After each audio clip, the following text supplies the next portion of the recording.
मौत के साथ सब कुछ खत्म नहीं हो जाता। हमारे शास्त्र, संत और वेदवाणी ये कहती है कि मृत्यु वृहद जीवन का एक पड़ाव मात्र है। संसार से हमारा संबंध इतनी आसानी से नहीं छूट सकता और ज्यादातर मामलों में मृत्यु के बाद भी जीवात्मा संसार से जुड़ी रहती है। हम जिस दुनिया में रहते हैं वहाँ की अदालतों में जिंदा लोगों की गवाही ही मान्य है। दुनिया में बहुत ही कम लेकिन कुछ ऐसे मामले जरूर हैं जिनमें अदालतों ने किसी मरे हुए व्यक्ति की प्रेतात्मा की गवाही को मान्यता दी है। प्रस्तुत घटना ऐसी ही एक असामान्य परिस्थिति की कहानी है। 17वीं शताब्दी में इंग्लैंड में एक पादरी हुआ करते थे, जेरेंसी टेलर। उन्होंने अपने संसार से परे और कुछ और असामान्य अनुभवों को अपने संस्मरण के रूप में प्रकाशित करवाया था।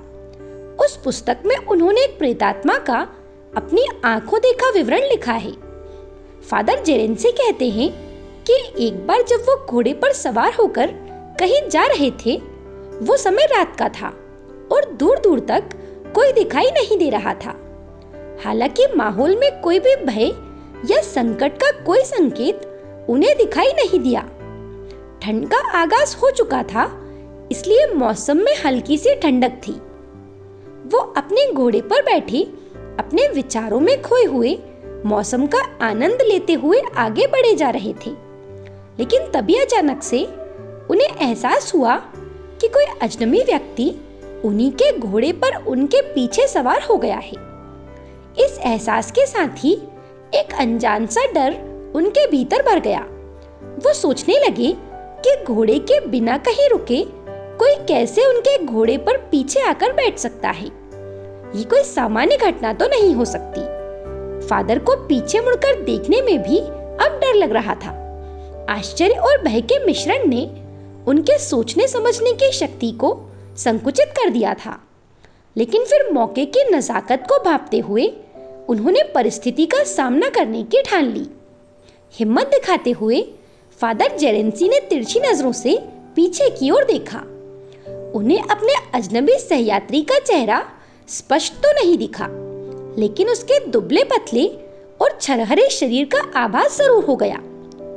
उन्होंने उस अजनबी से बात करने की सोची और फिर डरते हुए उसका परिचय और अचानक से बिना अनुमति के उनके घोड़े पर सवार होने का उद्देश्य पूछा। और आश्चर्यजनक रूप से फादर जेरेंसी के पीछे बैठे उस अजनबी ने बिना वक्त गवाए अपना नाम हेडक जेम्स बता दिया और कहा कि आप डरो मत, मैं आपको कोई नुकसान नहीं पहुंचाऊंगा। इससे फादर जेरेंसी को थोड़ी तसल्ली हुई और ये पक्का हो गया कि अजनबी सहयात्री उनसे बात करना चाहता है। और फिर उस अजनबी ने बताया कि इस तरह घोड़े पर सवार होने के पीछे उसका एक विशेष उद्देश्य है। वो फादर जेरेंसी से मदद चाहता है। उसने फादर से अनुरोध करते हुए कहा कि आप कृपया करके मेरी विधवा पत्नी तक ये संदेश जरूर पहुंचा दें कि उसका नया पति उसके प्रति वफादार नहीं है। उसका प्रेम का दिखावा झूठा और लालच से भरा है। वो जल्द ही उसके साथ धोखा करने वाला है। उसे समय रहते चेत जाना चाहिए और जितनी जल्दी हो सके उससे पीछा छुड़ा लेना चाहिए।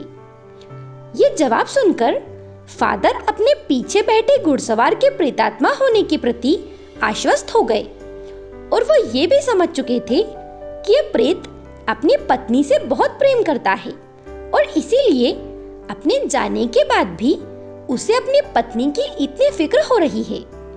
फादर ने उससे अपनी स्थिति में आने के पीछे की कहानी जाननी चाहिए, लेकिन उस प्रेत ने यह कहकर इनकार कर दिया कि इस बारे में जानना जरूरी नहीं है, फिलहाल समय बहुत कम है।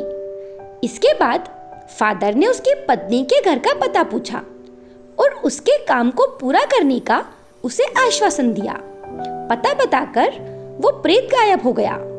घोड़े पर बैठे बैठे ही फादर को यह पता चल चुका था कि अब वो प्रेत जा चुका है। पादरी ने उसके बताए हुए नाम पते पर पहुंचकर उसकी पत्नी से मुलाकात की और उसके पति के दिवंगत आत्मा का संदेश उस तक पहुंचा दिया। पर जैसी कि उम्मीद थी, उस व्यक्ति हेडक जेम्स की पत्नी ने पादरी की बातों पर न तो ध्यान दिया और न ही विश्वास किया। फादर ने उसे समझाने की बहुत कोशिश की, लेकिन उसे ये सब एक कहानी लग रही थी। वो किसी भी कीमत पर अपने वर्तमान पति पर संदेह करने को तैयार नहीं हुई। आखिरकार पादरी को वहां से निराश होकर लौटना पड़ा। कुछ दिनों के बाद पादरी को एक खबर लगी कि उस स्त्री की हत्या हो गई है। इसे संयोग कहें या प्राकृतिक न्याय, पुलिस को भी उस स्त्री की हत्या में उसके पति पर ही संदेह हुआ। पुलिस को संदेह था कि उस स्त्री की हत्या उसके नए पति ने उसकी चल और अचल संपत्तियों को हड़पने के लिए की है।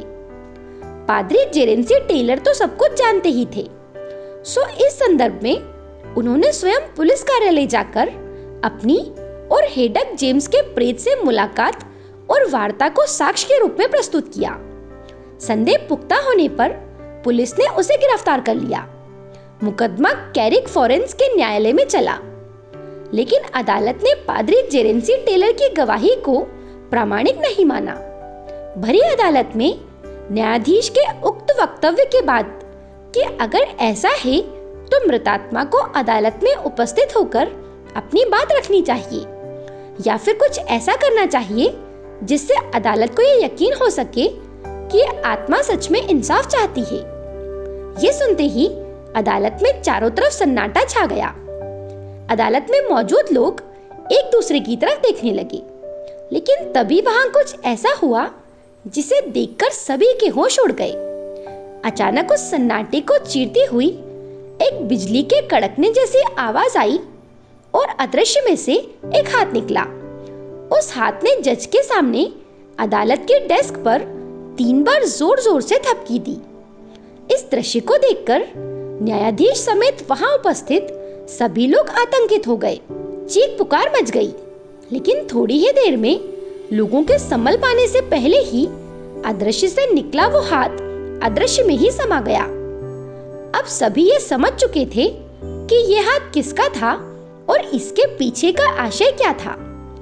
कुछ देर पहले अचानक से असामान्य हुई परिस्थितियां अब सामान्य थी और अदालत ने अपना फैसला लिख दिया था।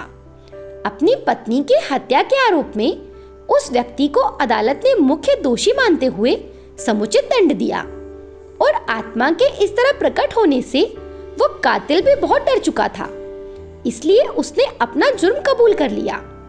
इस तरह एक पति के प्रेत ने मरने के बाद भी अपनी पत्नी का साथ नहीं छोड़ा और उसे समझाने का भरपूर प्रयास किया, और जब वो कुछ नहीं कर पाया तो भी उसने अपनी पत्नी के कातिल को सजा दिलाकर ही दम लिया। इतिहास में शायद पहली बार किसी प्रेतात्मा की गवाही प्रामाणिक मानी गई थी।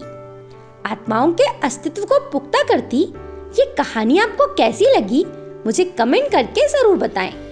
मेरे साथ बने रहने के लिए आप सभी का धन्यवाद।